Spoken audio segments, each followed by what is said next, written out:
हाँ तो बेटा नेक्स्ट चैप्टर हम लोग स्टार्ट कर रहे हैं अपना मैट्रिसेस। ये हमारा थर्ड चैप्टर है क्लास 12th में। तो मैट्रिसेस क्या है, इसका रिप्रेजेंटेशन कैसे करते हैं, एक्चुअल में ये क्या डिनोट करता है, वो सब कुछ हमें यहाँ पे देखना है। मैट्रिसेस सिंपली अगर हम समझना चाहें तो मैट्रिसेस होती क्या है, ये मैट्रिक्स का प्लूरल वर्ड है। मैट्रिक्स एक सिंगल वैल्यू, मैट्रिसेस बहुत सारी मैट्रिक्स को हम बोल रहे हैं। तो मैट्रिक्स क्या डिफाइन कर रहा है या किसको रिप्रेजेंट कर रहा है, यहाँ पे हम बात कर रहे हैं तो रिप्रेजेंटेशन ऑफ एलिमेंट्स। अगर रिप्रेजेंटेशन ऑफ एलिमेंट्स, एलिमेंट्स में आपके क्या क्या आ सकते हैं, नंबर्स आ सकते हैं आपके, फंक्शंस आ सकते हैं आपके, कुछ भी हो। अगर हम representation of elements in a rectangular array, अगर किसी भी रेक्टेंगुलर एरे में हम नंबर्स को रिप्रेजेंट कर रहे हैं तो वो हमारे मैट्रिक्स को फॉर्म करेगा। क्लियर। अब मैट्रिक्स को फॉर्म करने का मतलब क्या हो गया, अगर हम मैट्रिक्स को फॉर्म करने की बात कर रहे हैं, इसका यूज मतलब इन्हें फॉर्म करना क्यों पड़ता है और इनका यूज कहाँ है। बेटा जब हमारी कोई भी लीनियर इक्वेशंस होती हैं, लीनियर इक्वेशन जितनी भी हैं, चाहे वो हमारी 1 2 वेरिएबल में, 3 वेरिएबल में, 4 वेरिएबल में, फिर 2 वेरिएबल आपने किया, मैंने बोल दिया आपसे कि 2x + 3y = 5, 5x + 6y = 11, ये हमारी 2 वेरिएबल में। तो इनको सॉल्व करने के हमारे पास बहुत सारे मेथड्स हैं, हम इजीली सॉल्व कर सकते हैं लीनियर इक्वेशन। क्यों? क्योंकि इन सब की डिग्री कितनी है, 1 है। ये 2 वेरिएबल, अगर हम बात कर रहे हैं linear equation in 3 variable, linear equation in 4 variable, 5 variable, वो सारी इक्वेशन सॉल्व करने के लिए हमें मैट्रिसेस का ही यूज करना पड़ेगा। With the help of matrix, matrix की हेल्प से ही हम उन सारी इक्वेशंस को सॉल्व कर पाएंगे। क्लियर। अब यहाँ पे एक एक वर्ड को लेके चल रहे हैं, रेक्टेंगुलर एरे। एरे का मतलब क्या हो गया, जैसे कि हमने आपसे बोला कि रेक्टेंगुलर एरे में बोला 2 3 5 9 6 8, ये एक रेक्टेंगुलर एरे हो गया, रिप्रेजेंटेशन ऑफ एलिमेंट्स रेक्टेंगल के फॉर्म में। मैट्रिक्स जो होती है हमेशा इंग्लिश अल्फाबेट के कैपिटल लेटर से रिप्रेजेंट की जाती है। अगर हमने बोला मैट्रिक्स ए हमारा, और इस मैट्रिक्स ए के अंदर हमारे एलिमेंट्स हैं 2 3 5 9 6 8, तो ये एक मैट्रिक्स को रिप्रेजेंट करता है। मैट्रिक्स में जितनी भी हमारी हॉरिजॉन्टल लाइंस होती हैं इन्हें हम बोलते हैं रोज। ये हमारी हो गई रो 1, ये हो गई हमारी रो 2। जितनी भी हॉरिजॉन्टल लाइंस होंगी वो रिप्रेजेंट की जाएंगी रो से, और जितनी भी वर्टिकल लाइंस होंगी वो रिप्रेजेंट की जाती है हमारी कॉलम से। सी, तो ये हो गया column 1, column 2 and then column 3। ध्यान से समझ लीजिए, कोई भी हमारी मैट्रिक्स है, उस मैट्रिक्स में जितनी भी हॉरिजॉन्टल लाइंस होंगी वो रिप्रेजेंट की जाती हैं रो से, जितनी भी वर्टिकल लाइंस होंगी वो रिप्रेजेंट की जाती है कॉलम से। और इसमें सबसे इंपॉर्टेंट होता है आपका ऑर्डर ऑफ द मैट्रिक्स। तो ऑर्डर ऑफ मैट्रिक्स क्या होगा हमारा, अगर हम ऑर्डर की बात करें तो ऑर्डर ऑफ मैट्रिक्स होता है हमारा number of rows into number of columns. Order of matrix क्या होता है हमारा, number of row into number of column. अगर हम यहाँ पे ध्यान से देखें तो यहाँ पे हमारी रो कितनी है 2 और कॉलम कितने हमारे 3। तो इस मैट्रिक्स का जो ऑर्डर होगा वो हो जाएगा हमारा 2/3। इसको 2 × 3 या 2/3 कुछ भी बोल सकते हैं। तो ये इस मैट्रिक्स के ऑर्डर को रिप्रेजेंट करेगा, यानी कि ये जो मैट्रिक्स ए है, इस मैट्रिक्स ए का जो ऑर्डर होगा दैट इज 2 × 3। अगर हम इस मैट्रिक्स में number of elements find out करना चाहें तो टोटल नंबर ऑफ एलिमेंट्स हमारे कितने हैं, तो टोटल नंबर ऑफ एलिमेंट्स हमारे होंगे 2 × 3, जो इसका ऑर्डर है उसको मल्टीप्लाई कर दीजिए दैट इज 6। अगर हमसे नंबर ऑफ एलिमेंट्स की बात कर रहा है कि हमारे टोटल नंबर ऑफ एलिमेंट्स कितने हैं हमारे, तो वो होंगे हमारे 6। अगर हमसे ऑर्डर की बात कर रहा है तो ऑर्डर हो जाएगा हमारा 2 × 3। हमारा कैसा भी रिप्रेजेंटेशन अगर रेक्टेंगुलर फॉर्म में है तो वो रिप्रेजेंटेशन यहाँ पे हमारे नंबर्स हो सकते हैं। कोई भी फंक्शन यहाँ पे आयोटा लिख सकता हूँ, x लिख सकता हूँ, x + 2y, कुछ भी हो, उन सब का रिप्रेजेंटेशन हमारा मैट्रिक्स कहलाता है। क्लियर। मैट्रिक्स को हमेशा हम रिप्रेजेंट करेंगे कैपिटल लेटर से। हॉरिजॉन्टल लाइंस जो होंगी that is row, and this vertical lines are represented by their columns. ये C1, C2, C3, this one is R1, this one is R2. Row represent with R1 and column by C. Clear? Okay, note करिए. बेटा next हम देख रहे हैं general representation. अगर हम बात करें कि जनरली इनको हमें कैसे रिप्रेजेंट करना है, तो वो जरा हम ध्यान से देखें. तो पहले थोड़ा समझिए कि एलिमेंट्स को हम किस तरीके से रिप्रेजेंट करेंगे.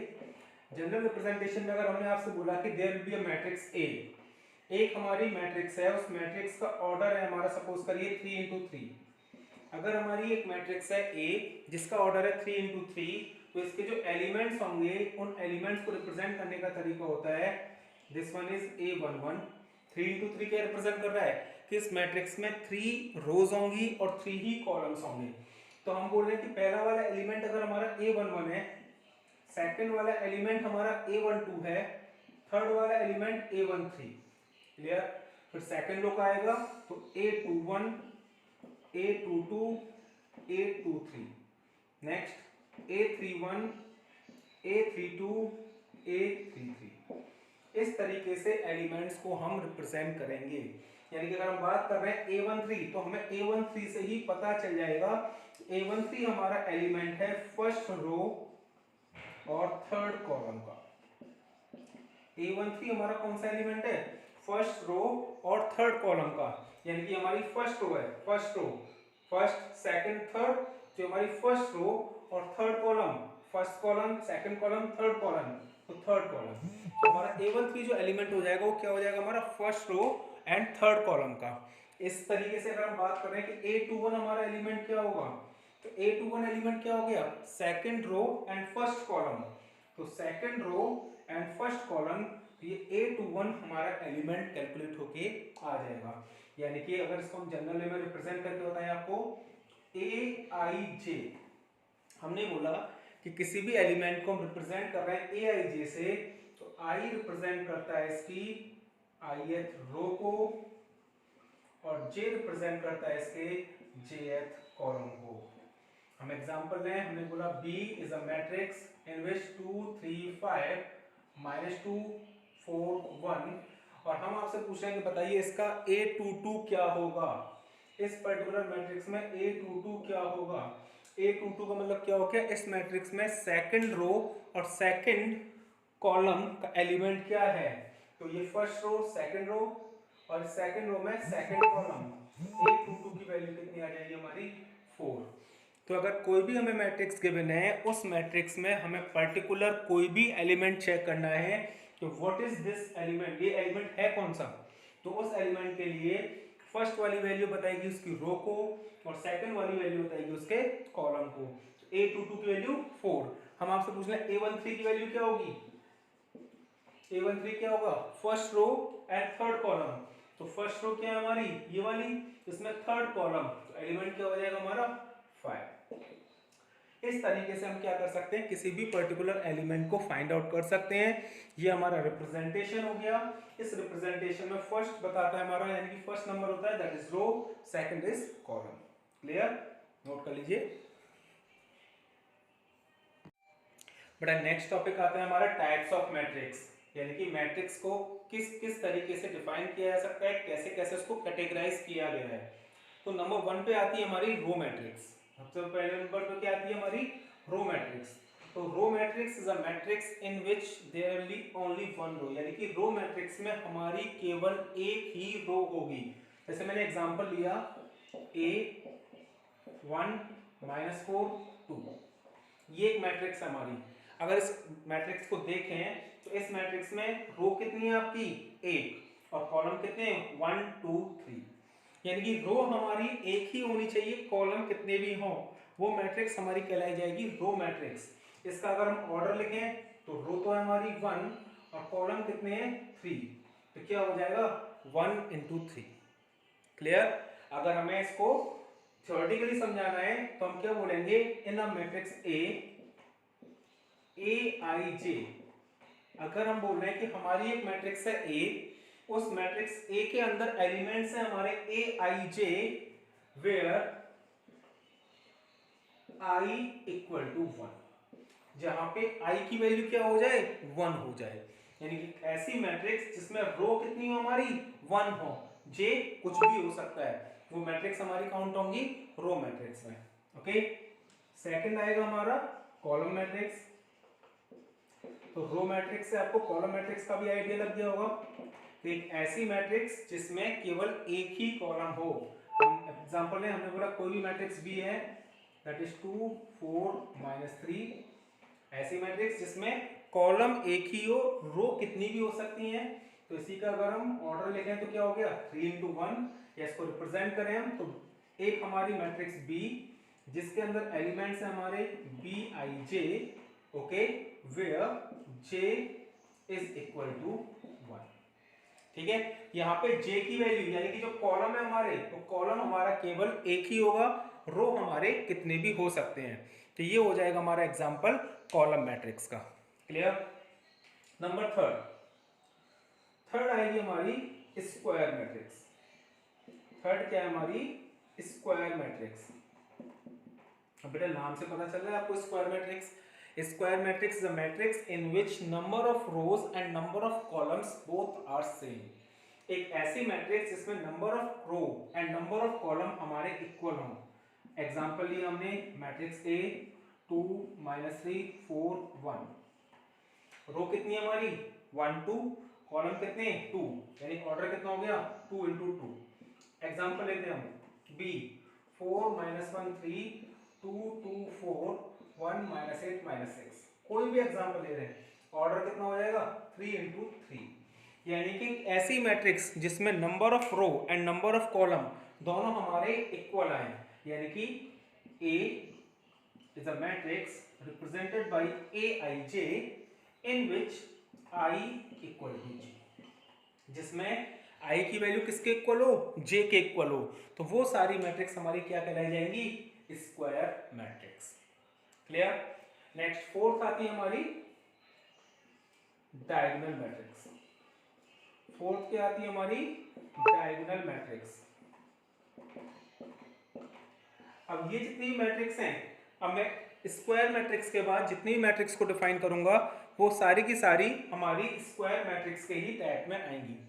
डायगोनल मैट्रिक्स, तो डायगोनल बेटा एक बात हो, डायगोनल हमेशा हमारा स्क्वायर मैट्रिक्स में ही आएगा। पहले चलो एग्जांपल लेते चलते हैं हम। Diagonal matrix is a matrix in which except all the diagonal elements all elements are zero. यानी कि अगर हम बात कर रहे हैं A इज अ मैट्रिक्स 5 0 0 2, यानी कि डायगोनल एलिमेंट्स को छोड़ के बाकी सारे एलिमेंट्स अगर हमारे क्या हो जाए जीरो हो जाएं, डायगोनल एलिमेंट्स को छोड़ के बाकी सारे एलिमेंट्स हमारे क्या हो जाएं जीरो हो जाएं, तो वो मैट्रिक्स हमारी क्या कहलाई जाएगी डायगोनल मैट्रिक्स। क्लियर। अगर हम 3/3 में देखें, हमने बोला B 2 0 0 0 -1 0 0 0 3।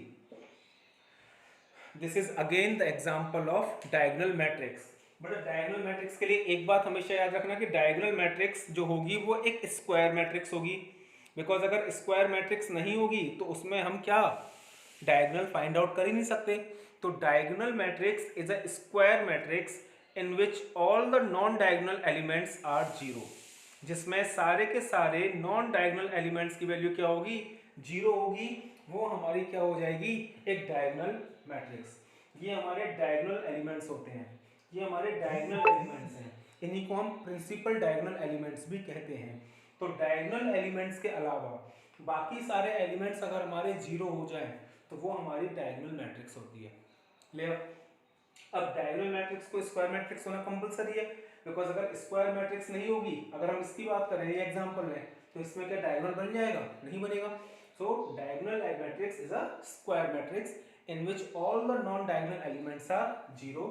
अगर हम बात करें कि मैट्रिक्स ए हमारी है ए आई जे हमारी एक मैट्रिक्स है, तो हम यहाँ पे क्या बोल देंगे ए आई जे की वैल्यू जीरो होगी, ए आई जे की वैल्यू जीरो होगी where I does not equal to zero. यानी कि भाई अब डायगोनल एलिमेंट्स में क्या होते हैं, ये होगा हमारा a11 a22 a33। तो डायगोनल एलिमेंट्स को छोड़ के जहां पे i की वैल्यू j के इक्वल नहीं है वो सारे एलिमेंट्स हमारे जीरो हो जाएंगे, वो मैट्रिक्स हमारी काउंट की जाएगी डायगोनल मैट्रिक्स में। ओके, यहाँ तक नोट कर लिए, समझ में आ रहा होगा आपको। Diagonal elements sorry diagonal matrix के बाद नेक्स्ट जो मैट्रिक्स आएगी हमारी, ये हो गया हमारा डायगोनल मैट्रिक्स, और डायगोनल मैट्रिक्स के बाद जो हमारी नेक्स्ट मैट्रिक्स आएगी that is scalar matrix. Diagonal के बाद क्या आएगा हमारा नेक्स्ट, स्केलर मैट्रिक्स। यहां क्या होता है, ये कहता है हमसे कि scalar matrix is a diagonal matrix. Scalar matrix is a diagonal matrix in which all the diagonal elements are same. ठीक है ना, पर डायगोनल मैट्रिक्स हमसे क्या कर रहा था कि डायगोनल एलिमेंट्स को छोड़ के बाकी सारे एलिमेंट्स हमारे जीरो होंगे। क्लियर, अच्छी बात है। अब डायगोनल एलिमेंट्स को छोड़ के बाकी सारे एलिमेंट्स हमारे जीरो होंगे, तो उस कंडीशन में ये दोनों एलिमेंट्स तो हमारे कुछ भी हो सकते हैं, ये जीरो होंगे। अब हमसे स्केलर मैट्रिक्स क्या कह रही है कि बाकी जीरो तो होंगे, लेकिन जो डायगोनल मैट्रिक्स होंगे वो सारे के सारे सेम होंगे। यानी कि एग्जांपल में हम a that is equal to हमने बोल दिया 2 0 0 0 2 0 0 0 2, हम बोल दिया b 3 0 0 3, यानी कि डायगोनल एलिमेंट्स हमारे सेम होने चाहिए। So scalar matrix is a diagonal matrix in which all the diagonal elements are same. तो क्या लिख देंगे हम कि अगर A हमारी कोई भी मैट्रिक्स है जिसके एलिमेंट्स है हमारे a i j, A हमारी कोई भी मैट्रिक्स है जिसके एलिमेंट्स है हमारे a i j, तो a i j की वैल्यू क्या हो जाएगी, जीरो, जब i हमारा j के इक्वल नहीं है। i हमारा j के इक्वल नहीं है, i हमारा j के इक्वल कब नहीं होता, बाकी के जितने भी एलिमेंट्स हैं उनमें। और i इक्वल टू j कब होता है हमारा, जब हमारे डायगोनल एलिमेंट्स इक्वल है, तो उस टाइम पे बोल दिया a i j equal to k। यानी कि जब हमारे डायगोनल एलिमेंट्स सेम है उस टाइम पे तो हम बोल देंगे कि जो हमारी वैल्यू k आनी चाहिए, यानी कि सेम आनी चाहिए। और जब i इक्वल टू j नहीं है उस टाइम पे हम बोल देंगे कि बाकी सारे एलिमेंट्स की वैल्यू क्या हो जाएगी, जीरो हो जाएगी। क्लियर। इसके बाद नेक्स्ट आता है हमारा आइडेंटिटी मैट्रिक्स। आइडेंटिटी मैट्रिक्स क्या होती है बेटा, identity matrix is a scalar matrix. Identity matrix is an example of scalar matrix in which all the diagonal elements are one, जिसमें सारे डायगोनल एलिमेंट्स हमारे वन होंगे। 1 0 0 0 1 0 0 0 1, ये हमारी हो गई आइडेंटिटी मैट्रिक्स। अब बेटा जरा एक बार ध्यान से सुन लीजिए। डायगोनल मैट्रिक्स में डायगोनल एलिमेंट्स कुछ भी हो सकते हैं, उनके अलावा बाकी सारे एलिमेंट्स जीरो होंगे। Clear. Scalar matrix, scalar matrix भी डायगोनल मैट्रिक्स ही है, लेकिन उसमें डायगोनल एलिमेंट्स सारे सेम होंगे, बाकी सब जीरो होने ही है। आइडेंटिटी मैट्रिक्स ये एक स्केलर मैट्रिक्स है, यानी कि सारे एलिमेंट्स सेम होने ही है, लेकिन सेम होने के साथ साथ सबकी वैल्यू वन भी होनी चाहिए। तो ये एग्जांपल हो गया हमारा आइडेंटिटी मैट्रिक्स का, बाकी सारे एलिमेंट्स हमारे जीरो हैं। तो ये डायगोनल, स्केलर, आइडेंटिटी, ये तीनों थोड़े कंफ्यूजिंग है, तो इन्हें दिमाग में रखिए। डायगोनल में डायगोनल एलिमेंट्स कुछ भी हो सकते हैं, बाकी सब जीरो। यहाँ पे डायगोनल एलिमेंट्स सेम होंगे, डायगोनल एलिमेंट्स क्या होंगे, सेम, बाकी सब जीरो। और आइडेंटिटी में डायगोनल एलिमेंट्स हमारे क्या होंगे, वन होंगे। यानी कि जितनी भी आइडेंटिटी मैट्रिक्स है वो स्केलर मैट्रिक्स भी हैं, जितनी भी स्केलर मैट्रिक्स हैं वो डायगोनल मैट्रिक्स भी हैं। ये सब एक दूसरे के क्या हो रहे हैं, कंपोनेंट में फाइंड आउट हो रहे हैं। ओके, आइडेंटिटी मैट्रिक्स को हम I से भी रिप्रेजेंट करते हैं। इसको रिप्रेजेंट करने का तरीका हो गया I3, यानी कि आइडेंटिटी मैट्रिक्स ऑफ ऑर्डर 3।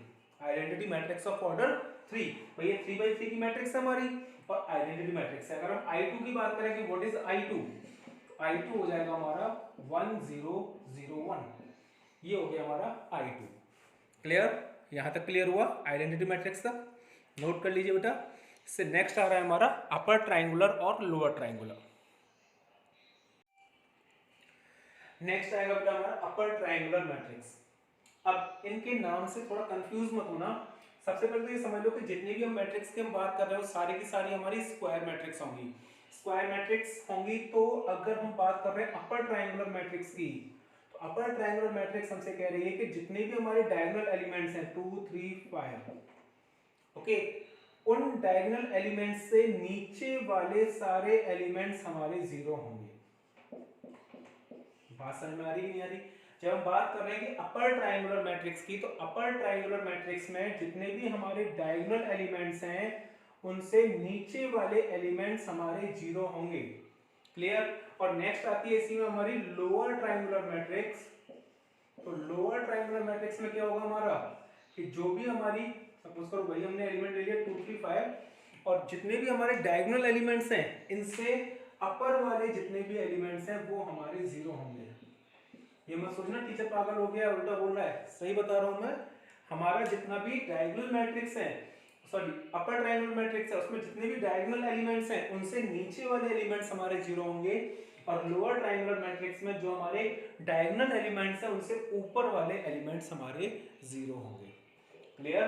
ये हमारे मैट्रिक्स के टाइप हो गए 8 टाइप्स। इन 8 टाइप्स में हमने मैट्रिक्स को डिफाइन किया है। केवल स्टार्टिंग वाली जो हमारी मैट्रिक्स थी, रो मैट्रिक्स और कॉलम मैट्रिक्स, उन्हें छोड़ के बाकी की जितनी भी मैट्रिक्स होंगी हमारी, वो सारी की सारी हमारी स्क्वायर मैट्रिक्स होंगी। Square matrix in which number of rows and number of columns both are same. ये उसी के एग्जांपल्स में काउंट किए जाएंगे। एक छोटा सा वर्ड और आता है हमारा ट्रेस ऑफ अ मैट्रिक्स। कभी कभी पूछ लिया है trace of a matrix. Trace word किसे रिप्रेजेंट करता है? बेटा कोई भी हमारी जो मैट्रिक्स है, अगर हम बोल रहे हैं ए, that is A11, A12, A13, A21, A22, A23, A31, A32, A33, अगर हम बात करें कि this one is our matrix A, तो trace of matrix A represent करेगा, trace of matrix A represent करेगा the sum of all diagonal elements, सारे के सारे डायगोनल एलिमेंट्स का सम, A11, A22, A33। क्लियर? अगर हम सारे के सारे डायगोनल एलिमेंट्स का सम कर दें तो वो उस मैट्रिक्स के ट्रेस को रिप्रेजेंट करेगा, trace of matrix A। Okay? Diagonal elements में I और J हमारे इक्वल होते हैं। क्लियर? तो यहाँ पे क्या हो गया हमारा A11, A22, A33। यहाँ तक हमारे क्या हो गए, सारे मैट्रिक्स के टाइप्स हमारे डिफाइन हो गए कि कौन कौन सी मैट्रिक्स किस तरीके की होती हैं। नेक्स्ट हम पढ़ेंगे कि मैट्रिसेस में ऑपरेशंस हम कैसे अप्लाई करते हैं, सम, डिफरेंस, ये सारे ऑपरेशंस हम अब देखेंगे। ओके?